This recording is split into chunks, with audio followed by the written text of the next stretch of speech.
کہا جاتا ہے کہ کسی علاقے میں قحط سالی پڑ گئی۔ اس قحط سالی کی لپیٹ میں نہ صرف انسان بلکہ چرند پرند سب اس کا شکار ہو گئے۔ مویشی مالکان بے حد پریشان تھے۔ اس دوران ایک مسجد کے مولوی نے جمعے کے خطبے میں نہایت یقین کے ساتھ یہ بات بتائی کہ اللہ کا نام لے کر یعنی بسم اللہ پڑھ کر دریا کو حکم دیا جائے تو وہ بھی نافرمانی نہیں کرتا۔ خطبہ سننے والوں میں ایک چرواہا بھی موجود تھا۔ مولوی کی یہ بات اس کے دل میں اتر گئی اور اس بات پر اس کا یقین کامل ہو گیا۔ اس نے واپس آ کر اپنی بکریاں کھولی اور سیدھا دریا پر چلا گیا۔ اونچی آواز سے بسم اللہ الرحمن الرحیم پڑھا اور دریا کو کہا اپنی بکریاں چروانے کے لیے دوسرے پار جانا چاہتا ہے، اور اسے کہا کہ مجھے اپنے اوپر سے گزرنے دو۔ یہ کہہ کر اس نے اپنی بکریوں کو لیا اور دریا پر چلتا ہوا دریا پار کر گیا۔ دریا کے دوسری طرف کا علاقہ گھاس سے بھرا پڑا تھا۔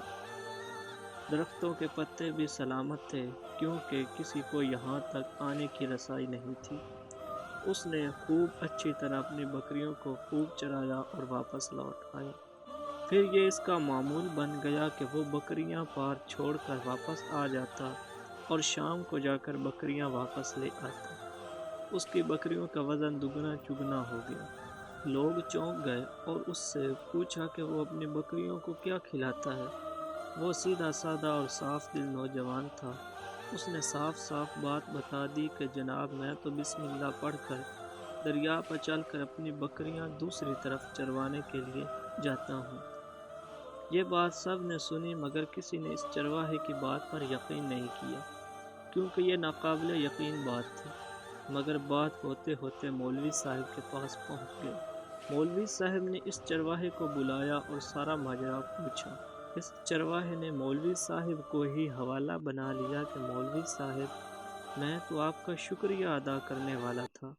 آپ نے جمعے کے خطبے میں جو نسخہ بتایا تھا کہ بسم اللہ کہہ کر دریا کو بھی حکم دو تو وہ بھی انکار نہیں کرتا، تو میں تو بس آپ کے نسخے پر ہی عمل کر رہا ہوں۔ مولوی صاحب حیرت سے اس کے چہرے کو دیکھتے رہے۔ مولوی صاحب نے کہا بھائی صاحب ایسی باتیں تو ہم ہر جمعے میں کرتے ہیں، فقط ان کا مقصد لوگوں کا ایمان بنانا ہوتا ہے۔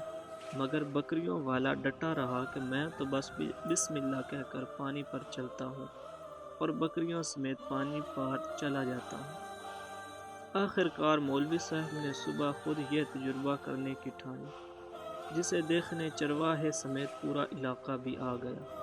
مجمع زیادہ تھا۔ مولوی صاحب نے ایک دو بار سوچا کہ انکار کر دوں کہ کہیں ڈوب نہ جاؤں، مگر وہ جو مولوی صاحب کو کندھے پر اٹھا کر لائے تھے اب بھی جوش و خروش سے اللہ اکبر کے نعرے لگا رہے تھے اور مولوی صاحب کے حق میں تعریفیں کر رہے تھے۔ آخر کار مولوی صاحب نے اپنے ڈر کو دور کرنے کے لیے ایک رستہ منگوایا۔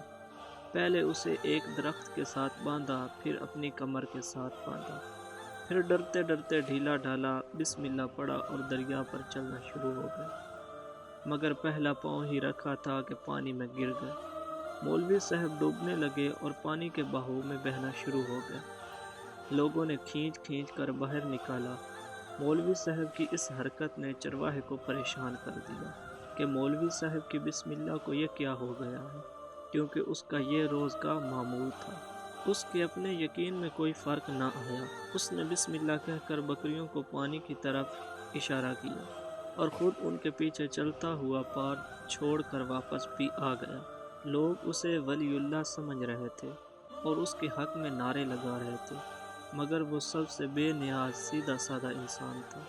وہ مولوی صاحب کے پاس پہنچا اور کہا مولوی صاحب میں آپ کی بسم اللہ کی تعریف سے کافی پریشان تھا، مگر پانی پہ چلتے ہوئے مجھے آپ کی بسم اللہ کی بیماری کا پتہ چل گیا۔ اس چرواہے نے درخت سے بندھی رسی کی طرف اشارہ کیا اور کہا مولوی صاحب یہ ہے آپ کی بسم اللہ کی بیماری، آپ کی بسم اللہ کی برکت کو یہ رسہ کھا گیا۔ آپ کو اللہ اور بسم اللہ سے زیادہ اس رسے پر بھروسہ تھا، لہذا اللہ نے بھی آپ کو رسی کے حوالے کر دیا۔ پھر کہنے لگا مولوی صاحب آپ بھی کمال کرتے ہو، میں نے آپ کے منہ سے سنا اور یقین کر لیا۔ اور میرے اللہ نے میرے یقین کی لاج رکھ لی، مگر آپ نے اللہ کا کلام سنا مگر یقین نہیں کیا، لہٰذا آپ کو اللہ نے رسوا کر دیا۔ محترم عزیز دوستو، یہی کچھ ہمارا حال ہے۔